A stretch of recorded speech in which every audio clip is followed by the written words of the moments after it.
From the start, the story had a big impact on the city. A scary rumor spread. Hypodermic needles infected with HIV or hepatitis were being found stuck into cinema seats, bus seats, ATMs, and even public phone booths. Fear took hold because nobody knew who would do something so cruel, or where these needles could appear. The simple thought of sitting or touching these places made people stay on high alert. People began reporting the places where they found the needles, and many cases popped up within days. The collective fear grew, because sometimes the needles came with cruel notes, like, "Welcome to the AIDS Club," or, "Now you have it too." That made it all more real and vicious, not just an invisible threat, but a clear warning of evil and danger lurking around. The feeling of insecurity spread fast in the city, and almost everyone knew at least one story to tell. What shocked most was how these needles were placed in everyday places people used without thinking twice. Cinema seats, bus seats, even phone booths that many barely used anymore. No one knew who was behind it, whether it was just someone trying to scare or something worse. The uncertainty and fear started changing people's routines as they grew suspicious of what seemed normal before. Some people even said they felt strange chills, like being watched or followed when near those spots. It became part of the story, as if the fear had created an invisible presence around those places. Besides the real risk, HIV, hepatitis, serious diseases that terrify, this fear wasn't just a myth. It was a real threat those tiny needles carried. The panic spread like wildfire, and even people who never heard of the stories got cautious. On social media, the news went viral quickly, with photos of needles found in public places, sometimes with those cruel notes that only made the horror worse.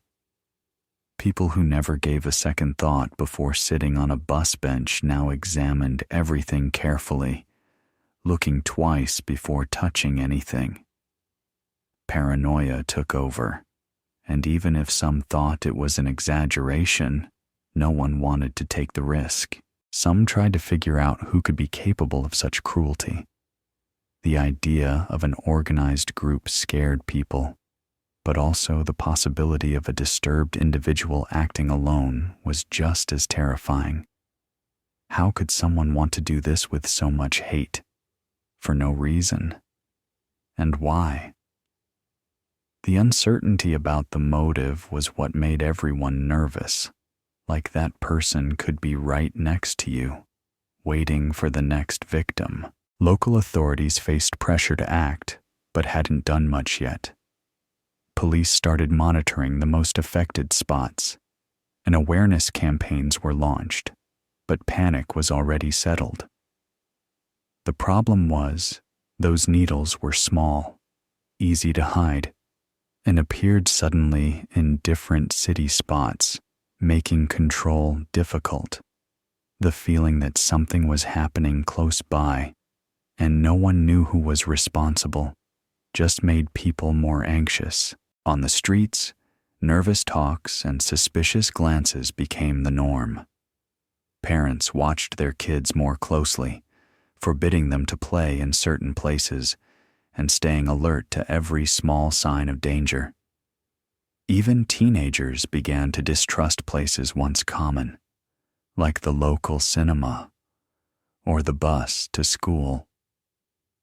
Paranoia took over everyone, and even those who didn't fully believe the story started avoiding some areas just to be safe.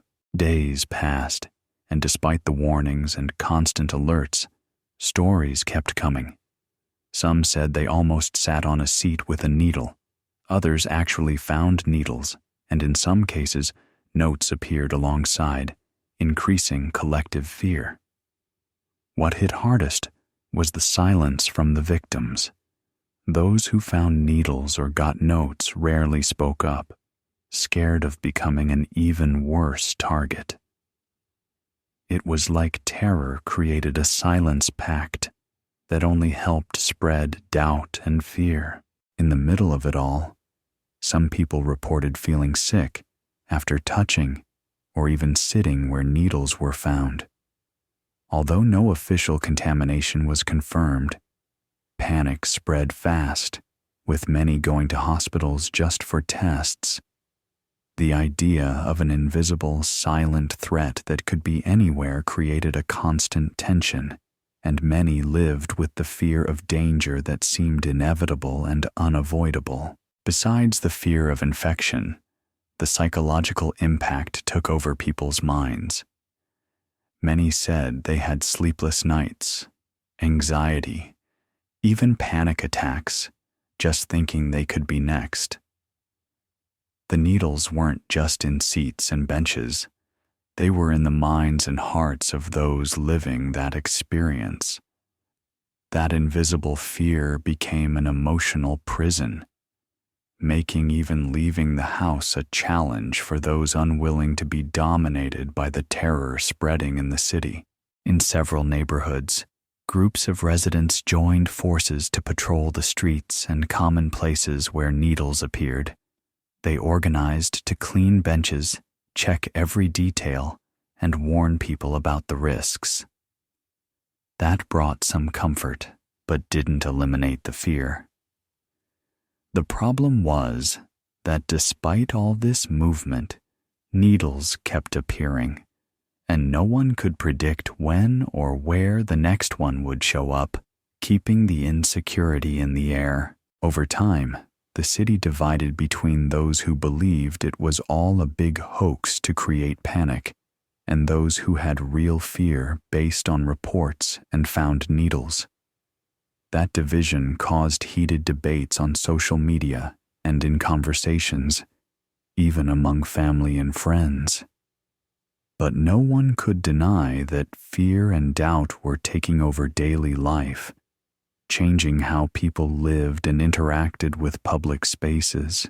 Beyond social media, videos and photos started going viral, showing needles in more and more unexpected places. This pushed the story from casual talks to local news coverage, which started treating the case more seriously. Still, authorities couldn't find the culprits, leaving the population more uneasy.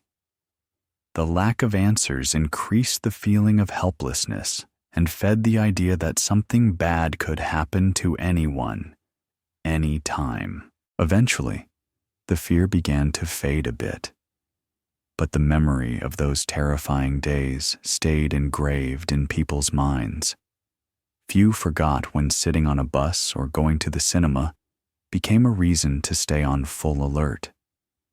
Those hypodermic needles, though small, had a huge impact on how the city viewed public spaces, casting a shadow of distrust that would take a long time to disappear. And then, just as it started, the wave of mysterious needles suddenly stopped. No one ever found out who did it or why, and the city was left with an inexplicable fear, an uncomfortable silence that still has no explanation.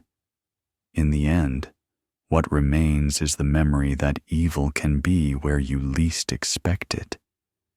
And some invisible threats are the most dangerous of all.